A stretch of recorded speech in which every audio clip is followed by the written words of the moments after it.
Hello and welcome everyone. My name is Joey. I'm the founder and creator of myatthemoneymachine.com. This video is just to be a brief introduction into who we are and what our YouTube channel is about. Basically, we generate income weekly selling covered calls and cash secured puts using our own version of the wheel strategy. We call it the continuous wheel strategy. I also wrote a web-based application which you can find at myatmm.com. I wrote this application to help find and analyze stocks that I want to run the continuous wheel strategy on. Also, the web application will track every transaction to keep me and you up to date on our current cost basis in any of our traded stocks at any given time. Here's our website. This is the dashboard on our demo account. Just to show you that it has the covered calls section. That's the page that we use to find and analyze stocks. And then our cost basis page is the primary screen we use to track all of our transactions to keep up with what the ongoing cost basis is. And also, I wanted to go ahead and give you a brief high-level overview of the core strategy that we use in tandem with this website. And I'm going to do that right now. So like I said earlier, we run the wheel strategy, our version of it. We call it the continuous wheel strategy. And just want to take you through briefly, step by step, what each step is and kind of give you a brief introduction to it. So step one is choose a stock to run the continuous wheel strategy on. That seems pretty basic, but you can go to our website. That will help in that process. Step two is to sell a cash secured put at the money. We look for an option that is coming up at the next Friday's expiration to trade or to sell this at. Step three is to wait until the cash secured put expires, at which time there's two different scenarios that could play out here. One is it expires worthless, and two is that it expires in the money, in which we would purchase 100 shares, and then we'd proceed to step four. Step four is we want to play both sides. This is kind of the continuous part of the wheel strategy that I've been talking about.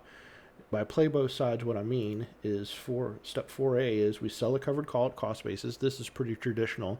After you buy the 100 shares, you would sell a covered call at whatever your cost basis is. Some people like to sell it above that and get some capital gains in addition to that, but that's not the strategy that we focus on here. So the other side of this coin is step 4A or 4B, is we'd sell a cash secured put at the money, and this is the continuous part of the strategy. So we're basically playing both sides. We're selling a covered call at our cost basis, and we're selling another cash secured put at the money. So this will basically effectively allow us to play both sides, and the stock can only go one direction, up or down.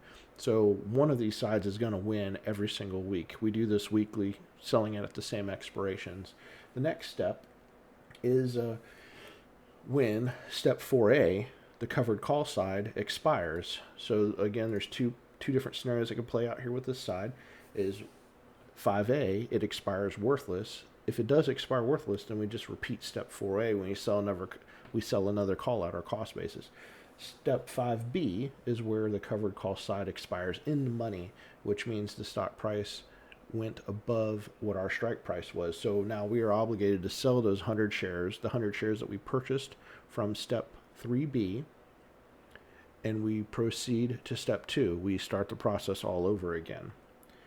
So the next step, I should say the other side, we're playing both sides. Step 5 covered the covered call side.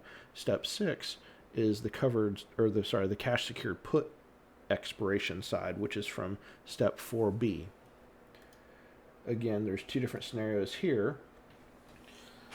One is the cash secured put could expire worthless, and if it does expire worthless, we would repeat step 4B, which is we'd sell another cash secured put, but we only do that if the covered call side from 4A expired worthless as well. Because if the covered call was in the money, that means we got out of the position completely. So we actually are starting the process completely over at step 2.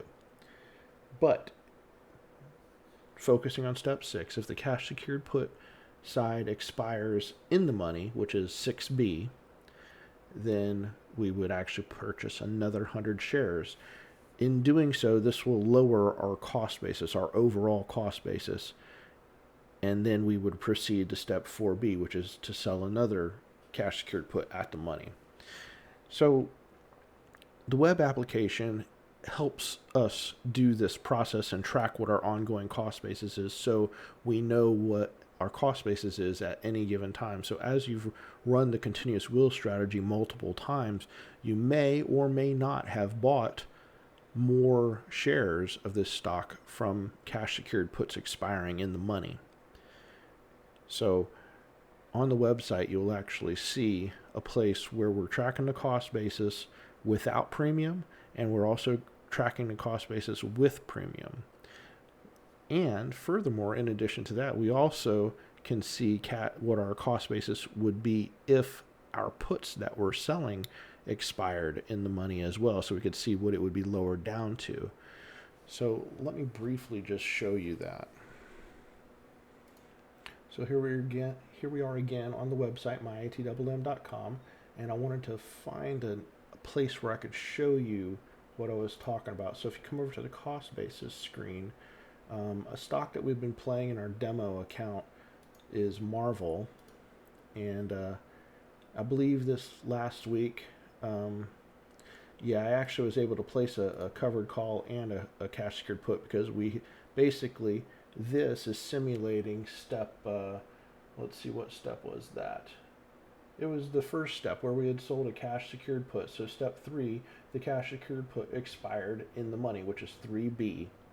So we had to purchase the 100 shares. So this stock position right here is representing the 100 shares that we purchased. So what we are able to do is play both sides, which is step 4. We get to play both sides. We get to sell a covered call and we get to sell a cash secured put. So to simulate that, I'm going to go ahead and put those trades in here so I can show you what this thing does. So you can see from our purchased price, our cost basis is $46.50. So here's those 3 cost bases I was telling you about. This first one is the cost basis without premium. That's just straight up from stock purchases. The second one is the cost basis with premium. So it's factoring in all the premiums that we've ever collected on this stock. And the third one is the cost basis with puts, if we had any puts in play here, which we don't have any puts in place. So it's exactly the same price as the cost basis without premium. So what I want to do is I want to put a covered call on the board, and I want to put a cash secured put on the board. So I'm actually just going to make up some fictitious numbers just to simulate and show you what I'm talking about. So this first one will be a call, the second will be a put. We'll focus on just one contract each, and I'll just make the expiration out this coming Friday. All right, and the strike, so again, we're selling a call, and we focus on selling calls at the money, at our cost basis, at our cost basis. So the strike, we would be looking to sell at a strike of $46.50.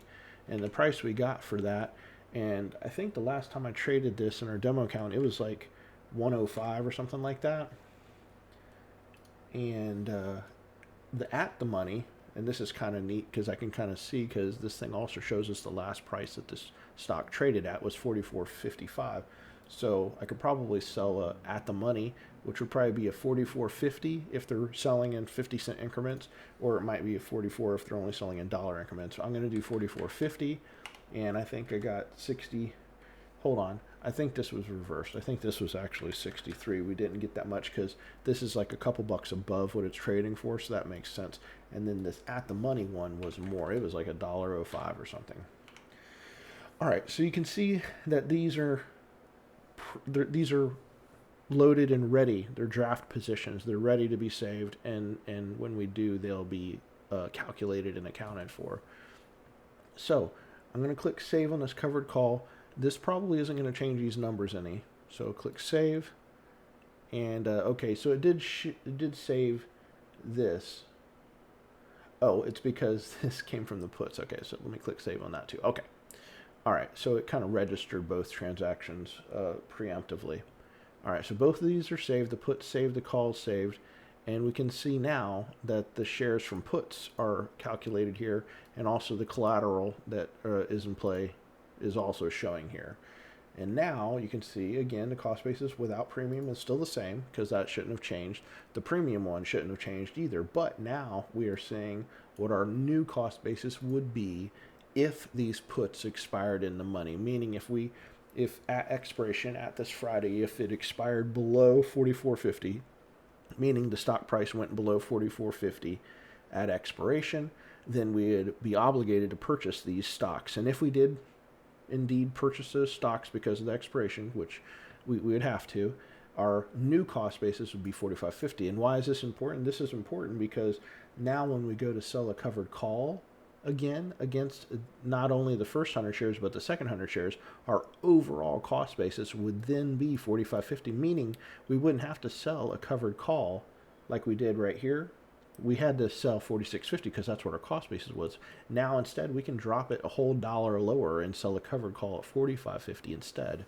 So this is a process of lowering our cost basis, or dollar cost averaging is also what it's known as, to bring the stock price down so we can keep on selling covered calls at as close as possible to at the money. And the reason why we like that is because at the money is where the most option premium is on the call or put side. That's where you're making the most option premium in trading covered calls and cash secured puts. So that's why we like to focus and get as close to at the money as possible. Thus the name of the website. So let me see here. There was one other thing I think I wanted to talk about.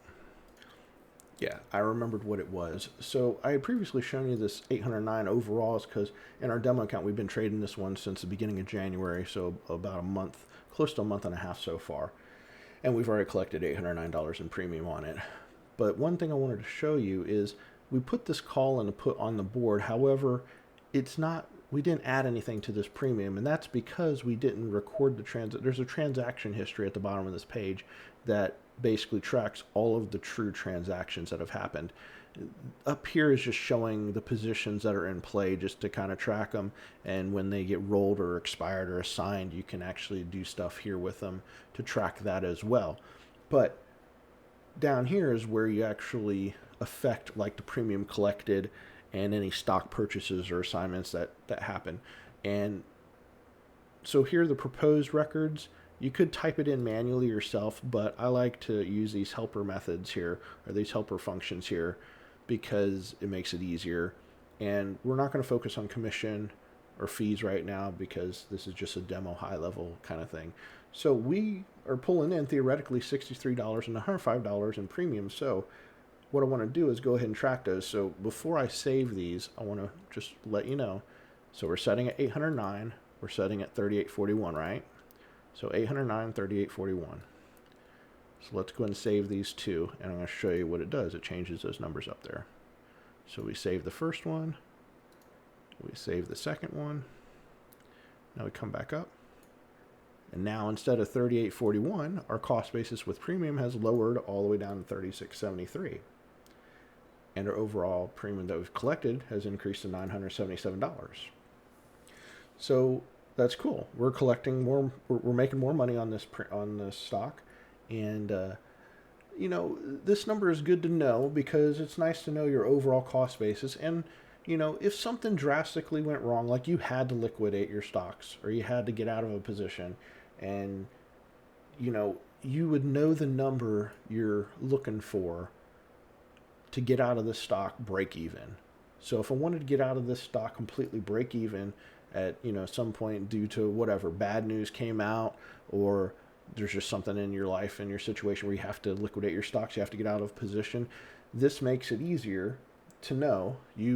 As long as you sell for at or above 36.73, you'll get out of this stock at break even or very close to it.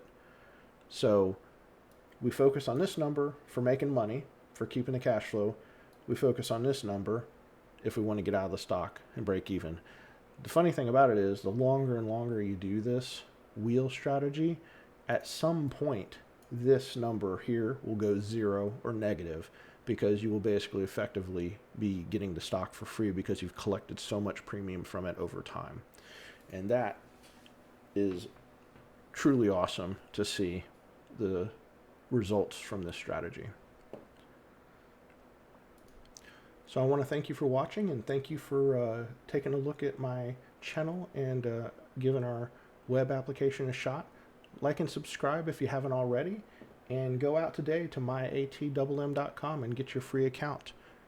Thanks, and I'll talk to you in the next one.